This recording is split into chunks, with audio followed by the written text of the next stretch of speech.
4. You will hear a number of different recordings and you will have to answer questions on what you hear. There will be time for you to read the instructions and questions, and you will have a chance to check your work. All the recordings will be played once only. The test is in 4 sections. At the end of the test, you will be given 10 minutes to transfer your answers to an answer sheet. Now turn to Section 1. Section 1. You will hear a conversation between Peter and Jim talking about some details for their shared accommodation. First, you have some time to look at questions 1 to 4.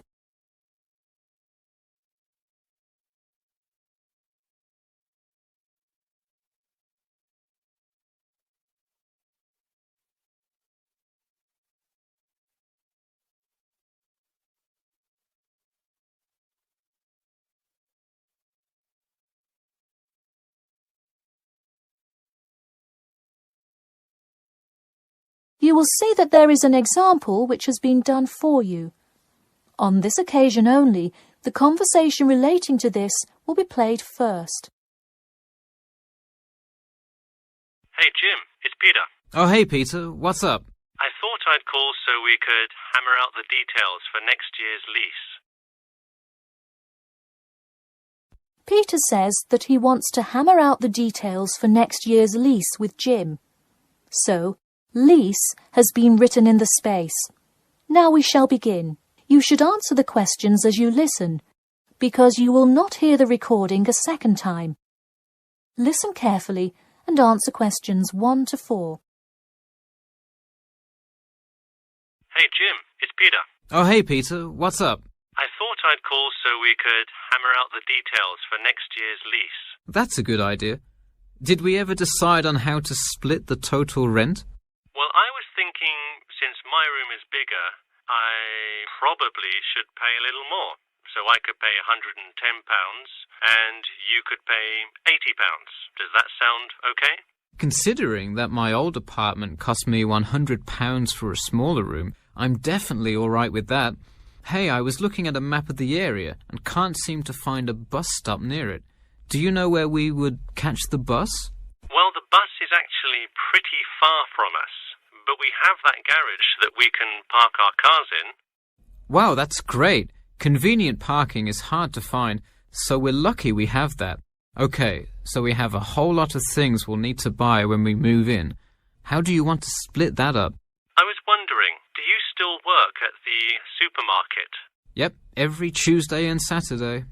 Would you be able to buy things from there if I sent you a shopping list? Sure, I can do that. Great. Then I can take care of whatever else we need that you wouldn't get at a supermarket. If you want, I'll pick you up from work that day and we can go to the apartment together. Oh, that would be great, thanks. No problem.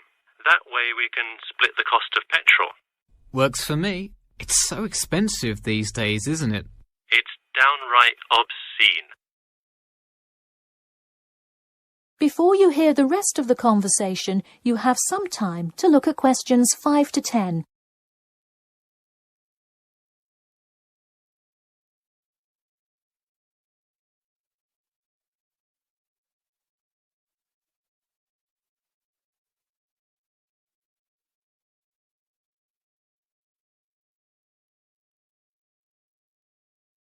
Now listen and answer questions 5 to 10. So let's figure out what appliances we need. Do we have a microwave?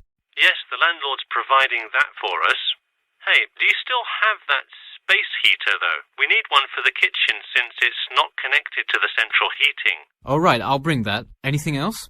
Well, I have some dining room and living room furniture I can bring, so that should take care of most of the big stuff. You know what we do need, though? Could you bring a toaster? I actually don't have one. It doesn't come with the microwave. No, the landlord is only supplying the microwave. It would really help if you could bring one. Okay, I'll pick one up at the store.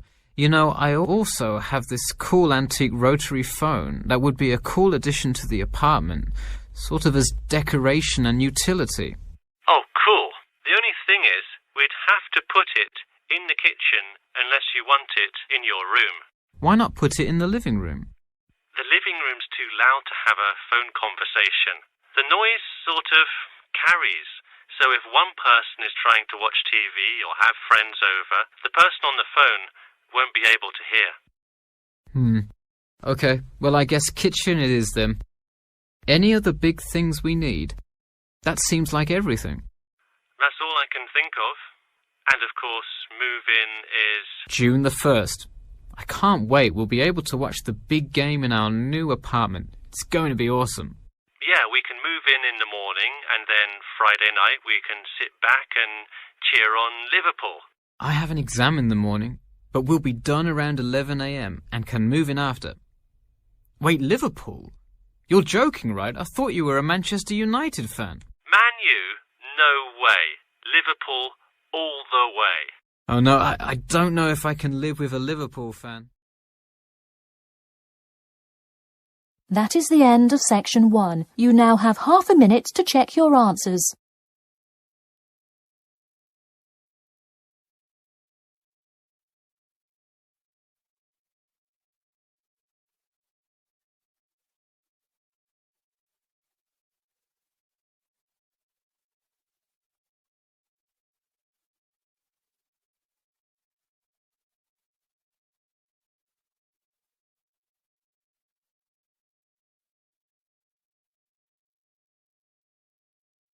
Now turn to section 2. Section 2. You'll hear an HR representative of Earn and Learn giving some information about her company. First, you have some time to look at questions 11 to 16.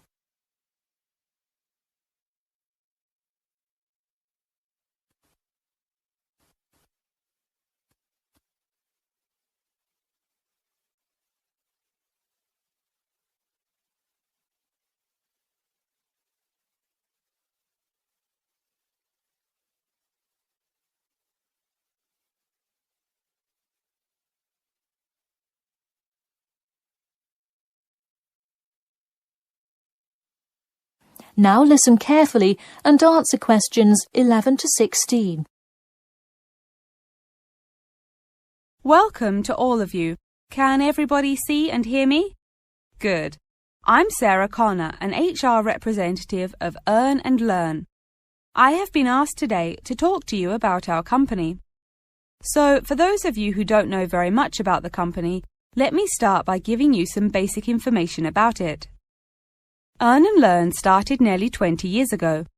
It is not a charity, but a for-profit company that enables promising entrepreneurs to make money while traveling.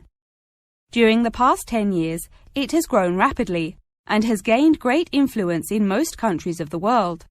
We have a partnership with the school and take a large number of recent graduates from the business school. So, if you are a recent graduate, I'd say you can consider applying to our company. Before your application, you might be curious about what sort of places you could go to.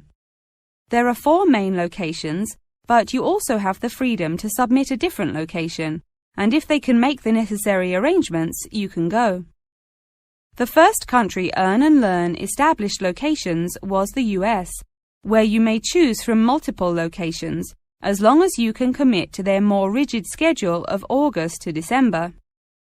Also, you could do the Australia internship. That one is really cool. You work at a wildlife shelter and learn about the business practices of non-profit organizations. You do have to be willing to commit 8 months for that one, though.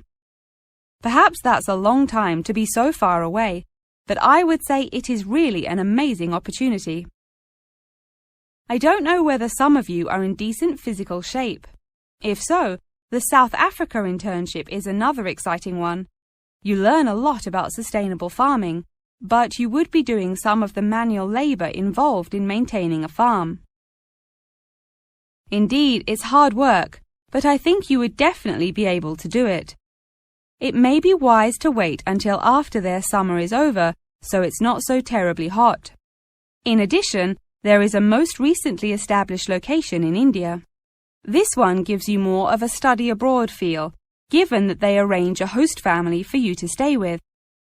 In the other locations, You live in an apartment with other interns, so this is definitely a unique experience.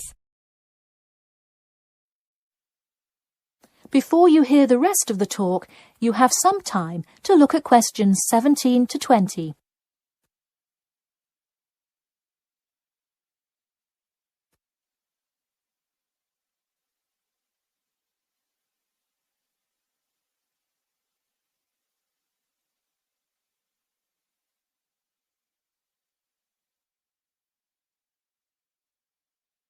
Now listen and answer questions 17 to 20.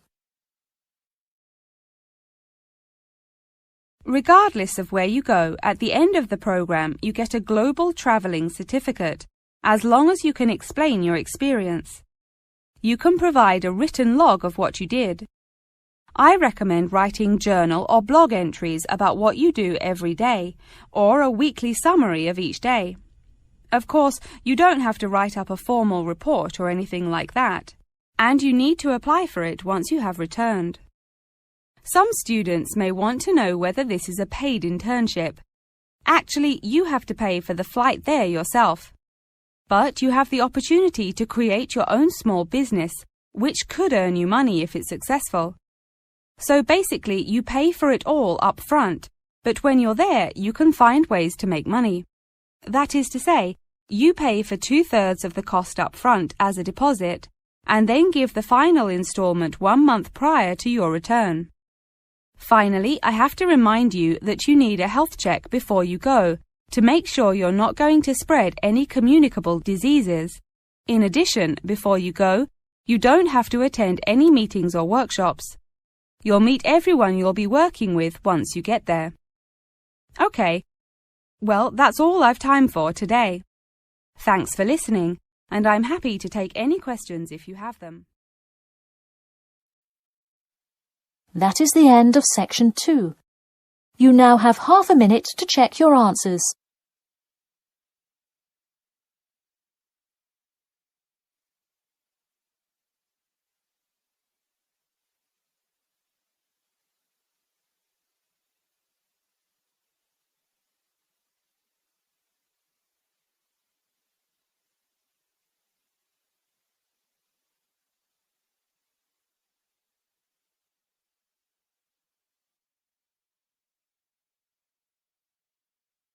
Now turn to section 3. Section 3. You will hear a student called Margaret Parkinson talking about the class she missed on Thursday with her professor. First, you have some time to look at questions 21 to 26.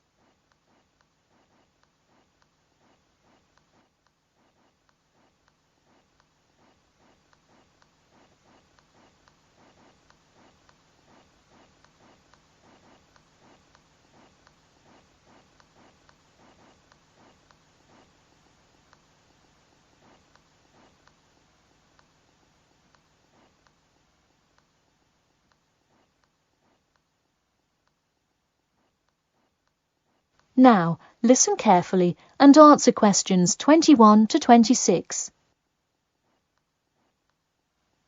Hi, Professor Timmons. Do you have a few minutes? I was hoping to talk about what I missed on Thursday. Hello, come in. Sure, sit down. Could you tell me your name, please? Margaret, sir. Margaret Parkinson. I apologise for missing your class, but I had to go to the hospital. I'm sorry to hear that. Everything is okay now, though, I hope. Yes, thanks. Glad to hear it. So on Thursday, I outlined the research project that will account for 30% of your grade. All students will be divided into groups and will give a well-researched presentation to the class covering a specific topic relevant to student life. Oh, that sounds interesting. Can we choose just any topic that pertains to life as a student, like how to start your own student organisation? Well, though I'm sure that would be an informative presentation, I've already chosen a list of topics which I will assign. As an example, I assigned one group the topic of student loans. They're to research not just the prevalence of students who have loans to pay for their tuition, but information as to how best to manage these loans and possible scholarships that could alleviate some of the financial burden. That one sounds particularly interesting to me. Could I request that topic? I could easily find out a lot about it by stopping by the finance office on my way to class. Unfortunately, that one's already taken by another group. I have, however, assigned you to a group and given you all one of two choices. Oh, I see. What are the choices? The first is discussing smoking, trends in the number of student smokers compared with the general population, popular reasons students take up smoking, and more healthy alternatives to smoking. That one could be interesting. I'm not a smoker myself, but we'll see what my group thinks. If we did choose this topic, we would rather not put our fellow students on the spot to interview them. Where else could we gather information? How about where the cigarettes are sold? Oh, that's a great idea. I could interview the manager of a supermarket and find out the average age of people buying cigarettes, or how much they buy, that sort of thing.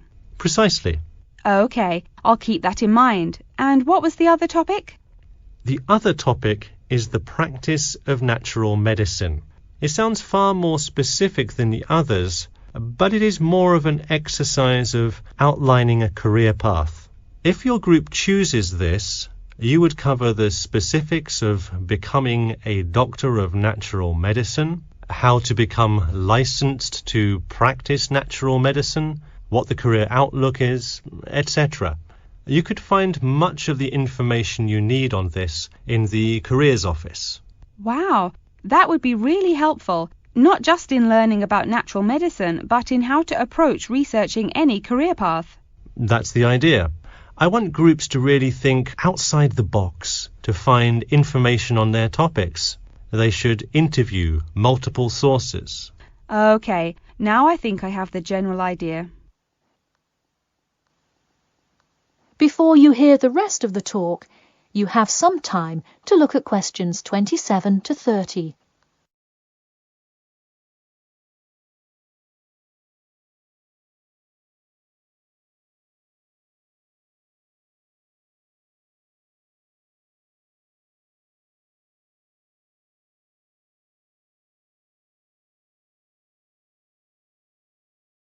Now, listen carefully and answer questions 27 to 30. When is the presentation due? I expect each group to send me an email attachment of the plan ahead of time by October 10th, so that I can ensure that you are on the right track. Oh, that's actually really reassuring. I would hate to spend so much time on a presentation only to find we had taken it in the wrong direction. So when is the presentation? I let groups choose from the list of time slots I have between November 1st and November 5th. Okay, how about the 3rd? I'll have to check with my group, of course, but maybe we could write a tentative time? Sure, let me take a look. I'm actually booked completely through the 3rd and 4th now. How about sometime in the afternoon of the 5th? Great. How about 2 o'clock? No problem. I'll pencil your group in. Okay, thanks. And to clarify, what exactly is due in the first phase? Before the October deadline, I want your group to have compiled resources and then to provide some initial data analysis to support your claims. Okay, so data analysis is due the 10th of October, and then the Presentation? Yes. The final phase is simply giving the presentation on the 5th of November. All right, I think I have all the information I need. Thanks. You're welcome. See you in class tomorrow. That is the end of section 3. You now have half a minute to check your answers.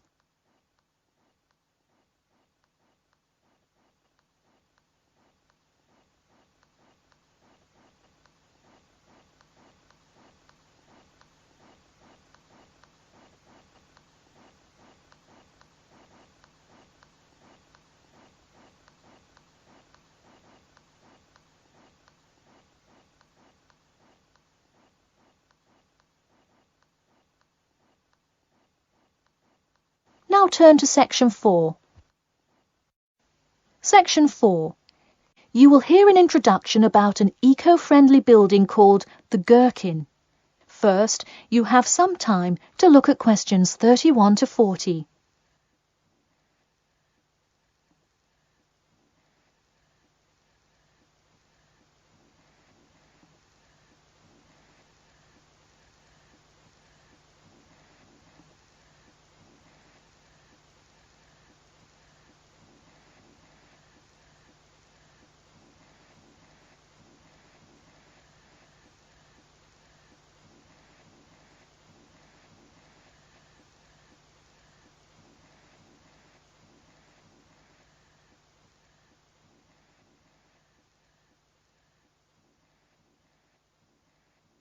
Now, listen carefully and answer questions 31 to 40. Today, I'd like to tell you about how UK architects are playing their part to address the issue of global warming. You have seen many of these iconic buildings while going about your everyday life, but you may not know how they are affecting your tomorrow.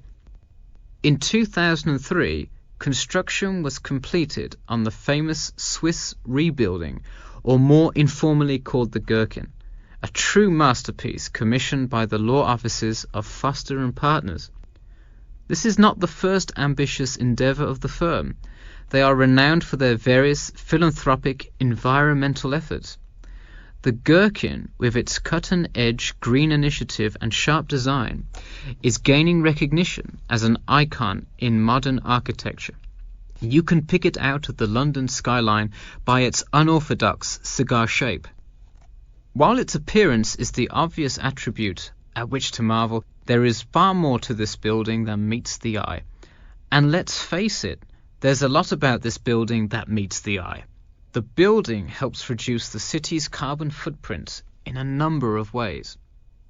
Just a quick note, in case you're not familiar with the term carbon footprint, get used to it. It's a buzzword you'll hear relentlessly to talk about reducing emissions. Think of it as the amount of harmful greenhouse gases that are given off into the environment by a single person, organization, or product. So going back to the Gherkin building, perhaps the most obvious as well as the most significant eco-friendly feature is the glass windows, which allow light to pass through the building, both reducing heating costs and brightening up the workspace. The ingenuity behind the various eco-friendly aspects of the Gherkin has seen its fair share of publicity, both from serious and silly sources. In a recent April Fool's Day edition, One e-publication printed a story detailing plans to replace 50% of the current exterior with grass, which would not only make large steps in the name of sustainability, but also give the building the green hue that would truly earn it the nickname of the Gherkin. The only drawback is, as you may have guessed, that this story was an April Fool's Day joke and completely made up.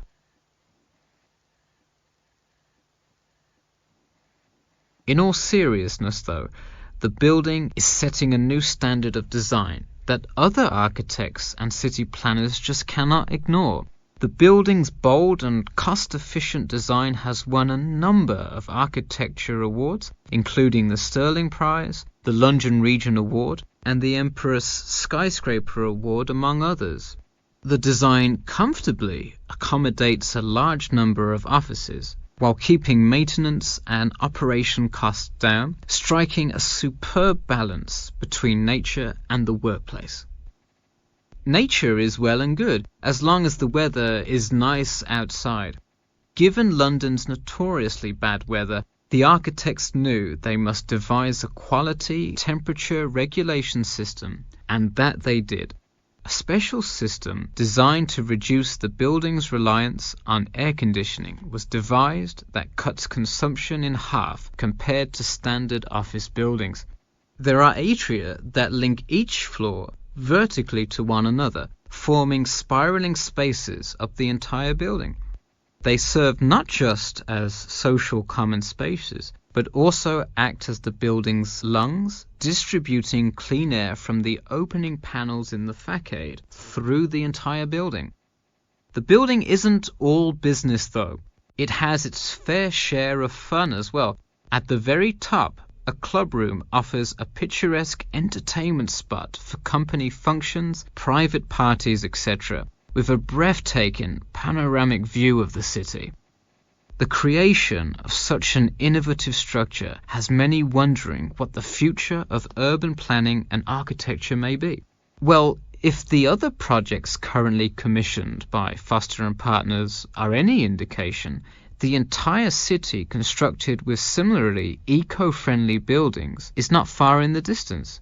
The Masdar city development aims to create a desert city that produces zero waste and removes as much carbon dioxide from the atmosphere as it puts in, a huge feat in protecting our Earth.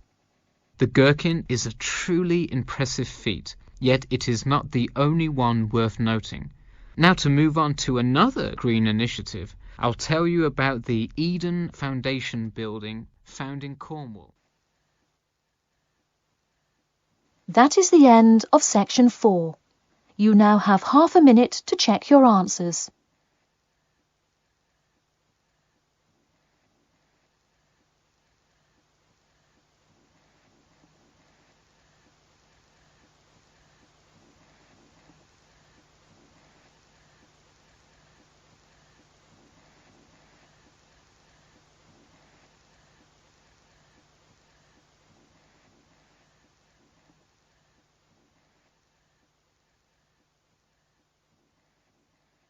That is the end of the listening test. In the IELTS test, you will now have 10 minutes to transfer your answers to an answer sheet.